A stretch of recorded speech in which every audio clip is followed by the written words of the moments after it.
ఆ భూమి పేదలదంట. మేము వెళ్ళిన చోట చిన్న గొడవ జరిగింది. అందరినీ చితక బాధేశాడు. ఏ కీలుకా కీలు విరిచేశాడన్నా. కోట్లన్నిటినీ తగలబెట్టేశాడు. అతన్ని అందరూ పెద్దింటి రాజీవ్ అంటారు.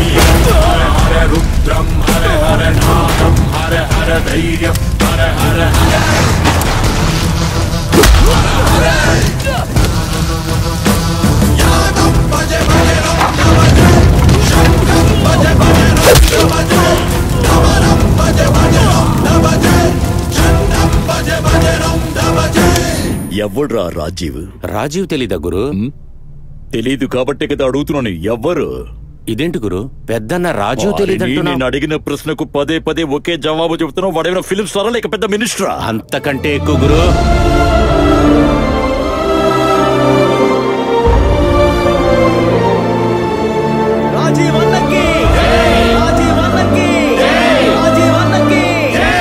ఇవన్నీ ఆయన దానంగా ఇచ్చేసిన ఆస్తులు. పెద్దన్న రాజీవ్ గారిని కలియుగ కర్ణుడు అంటారన్నా.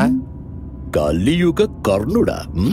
అరే నాయాలా, ఇవన్నీ రాజకీయ ఎత్తుగడలరా. నాకు తెలియదు అనుకుంటున్నావా ఏమిటి? రాజకీయం కాదన్నా, అది ఆయనకి అస్సలు నచ్చదు. ఆయన నిలబెడతాడు. అందరూ ఆయన సపోర్ట్ లోనే నిల్చుంటారు. గెలిచిన తర్వాత ప్రజలకి మంచి చేయకపోతే వాళ్ళ సీటు చించేస్తాడు. నేను ఆ రాజీవ్నే చూడాలి. వద్దు గురు, ప్రమాదం అని తెలిసినాక అక్కడికి వెళ్ళటం మంచిది కాదు. ప్రమాదం అంటే అది వాడికి నేను రుచి చూపిస్తాను. అర్థమైందా?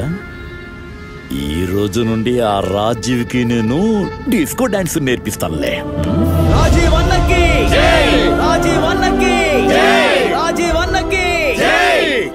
అందరికీ నమస్కారం. మన ఊరి ప్రజలందరికీ ఒక శుభవార్త చెబుదామని వచ్చాను. ఆంజనేయ స్వామి గుడి వెనుక ఉన్న 20 ఎకరాల భూమిని ఒక హాస్పిటల్ కట్టించడానికి దానంగా ఇద్దామని నేను నిర్ణయించుకున్నాను. ఇదేమిటి దానమిచ్చే విషయాన్ని మైక్లో చెబుతున్నారని, ఇదంతా ప్రచారం కోసం ఇస్తున్నారని అనుకోవద్దు. ఒక చెడ్డ విషయం ఆలోచించేటప్పుడు 100 సార్లు ఆలోచించాలి. అదే ఒక మంచి పని చెయ్యాలంటే ఫట్ మని ఆ పనిని చేసేయాలి. అది ప్రజలు నేను చనిపోయినా గుర్తు పెట్టుకోవాలి. ఇప్పుడు మన చెన్నయ్య గారు కృష్ణ మాట్లాడతారు. గురు, పొరపాటును కూడా ఆయన రాజీవ్ అని పిలవద్దు గురు. ప్రజలు మనల్ని కొట్టే చంపేస్తారు. రాజీవ్ మావయ్య పక్క నుంచి మాట్లాడేంత ధైర్యం నాకు లేదు. కానీ ఓ విషయం చెప్పాలనుకుంటున్నాను.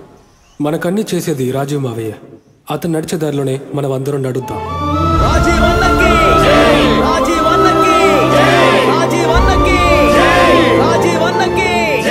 అంత పెద్ద లీడర్ అతను.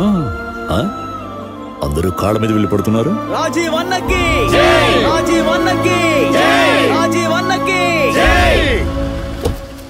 రాము, వెళ్లేదారిలో మంచి హోటల్ చూసి చేద్దాం. ఏం గురు, ఏం చేస్తున్నావు? పెద్దింటి వాళ్ళ సమాధులు ఇవి. ఊళ్ళో వాళ్ళందరూ ఇది దేవస్థానంగా పూజిస్తుంటారు. ఇది దేవస్థానమా? ఈ దయ్యాలుండే స్థలం నీకు దేవస్థానమా? నువ్వు ఓకే అదవ్వి. ఇప్పుడు చూడు నేనేం చేస్తాను. బాగా చూడు. ఏ కృష్ణ అన్నా, ఆ విస్కీ తీసుకురా. అలాగే అన్నా. ఏ పిపి, ఇదే దేవస్థానంలో ఇక్కడే కూర్చొని నేను మందు కొడతాను. వాడు ఏం పీకుతాడో నేను చూస్తాను. పీకటం కాదు గురు, మన తోలు తీసి ఆరేస్తాడు. వాడు దేన్ని తోలు తీస్తాడో నేను చూస్తాను. నువ్వు చూడు. ఇవ్వరా. ఎంటర్టైన్మెంట్ కావాలి, మజా చెయ్యాలి కదా మనం. రారా పిపి, డాన్స్ చేయరా, బాగా ఆడరా. అన్నా, బాబన్నా, ఆ రాజీవ్ని నేనే తీసుకొస్తాను. వెళ్ళు వెళ్ళు. కొట్టి తీసుకొస్తానన్నా. వెళ్ళు. సూపర్. ఏ రాజీవ్, మా బాబన్న పిలుస్తున్నాడు, రా.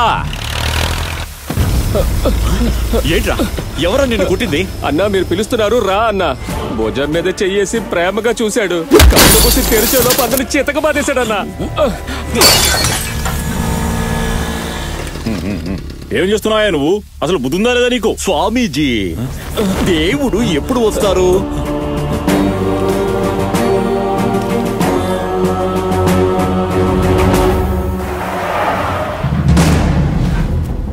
పెద్దింటి రాజీవా, దేవుడు నువ్వు. మన మన ఊర్లో ఒక్క అంగుళం స్థలం కొని చూపించండి రా అని చెప్పి మా వాళ్ళతో నువ్వు చెప్పావంట కదా. ఇంకా ఎన్నాళ్ళు ఉంటావు నువ్వు? ఊర్నే కాదు, నిన్ను కూడా చేర్చి లేపేస్తాను, చూస్తావా? నేనెవరో తెలుసా నీకు? బాబు, కేబుల్ బాబు. చెత్త నా కొడక, నువ్వెవడైతే నాకేంట్రా? నా లైఫ్ లో విజిటింగ్ కార్డ్ ఇచ్చి ఏ నా కొడుకుని పరిచయం చేసుకోలేదురా.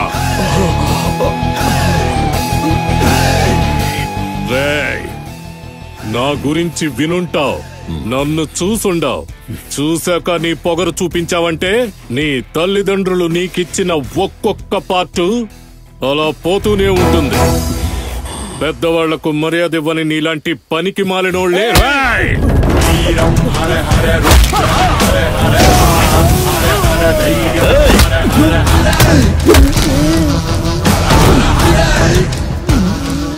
నీ కాలు కాదు, నువ్వు పీల్చే గాలి కూడా ఈ ఊరి మీద పడకూడదురా.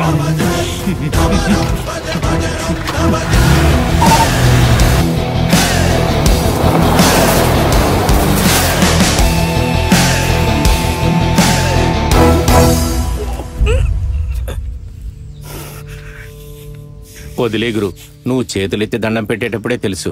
చంపి పడేస్తాను. నా తల్లి మీద ఒట్టు గురు, ఎవ్వరికి చెప్పను. నీకు జరిగింది నాకు జరిగినట్లు కాదా? ఇవ్వు.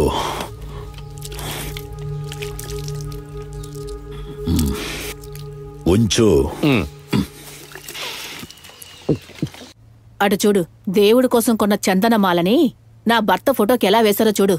ఎవరు చేశారు ఈ పని? అదే ఎవరో బుద్ధిలేని చేసుంటారు. ఈ విషయాన్ని ఎన్నిసార్లు చెప్తావు? తీరా ముందు దాన్ని. తీస్తున్నాను. రాజీవా, వీళ్ళందరూ కలిసి మీ బావ చనిపోయారని పూజలు చేస్తున్నారురా. ఒకవేళ నువ్వు గనక ఉండుంటే ఈ విధంగా జరుగుండేదా చెప్పు? డాక్టర్, ఎందుకో నా మనసు ఒక విధంగా. మీరు బాధపడకండి. ఇంతకు ముందు కన్నా ఆవిడ ఇప్పుడు చాలా బెటర్గానే ఉన్నారు. ఆసుపత్రిలో చేర్చకూడదు అన్న మీ నిర్ణయం సరైనదే. బయట ఊర్లో ఎక్కడైనా ట్రీట్మెంట్ చేద్దామా? ఖచ్చితంగా అవసరం లేదు. ఆవిడికి ముఖ్యంగా కావాల్సింది మీ అందరి ప్రేమ. అది దక్కితే చాలు. త్వరలోనే ఆవిడ కోలుకుంటారు. పళ్ళు మనిషికి చాలా ఇంపార్టెంట్. ఒక మనిషికి 32 పళ్ళు ఉంటాయి. దీన్ని జ్ఞానదంతము అంటారు. దీని వల్ల అందరూ కొంచెం ఇలా చూడండి. చూడు. Okay okay, open your mouth. 2 జ్ఞానదంతాలు ఊడి పడిపోయాయి. ఇంకా ఏదైనా పన్ను వీక్ గా ఉందా చూడండి. Okay, open your. ఉండు, మా దగ్గర పళ్ళున్నాయి. ఇవ్వు. ఏది? అక్కడిచ్చాను కదా పళ్ళు. ఓ, ఉన్నాయి గురు, ఇస్తా.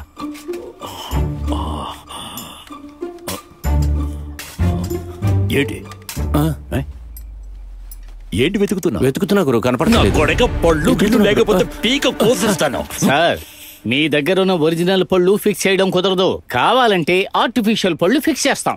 గోల్డ్ ప్లాటినము ఎలాంటిదైనా పెట్టించుకోవచ్చు. ఏంటి బంగారం? మనిషికి పళ్ళు ఎన్నెళ్ళు ఉంటాయి?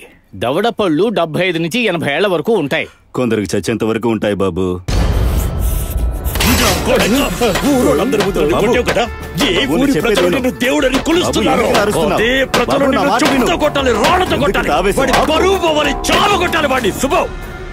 చచ్చేంత వరకు వాడిని గుర్తు పెట్టుకునేలా చేశాడు. ఏంట్రా ఇది? పళ్ళు ఇప్పుడే దొరికాయి. బ్యాగ్ లో పెట్టుకో.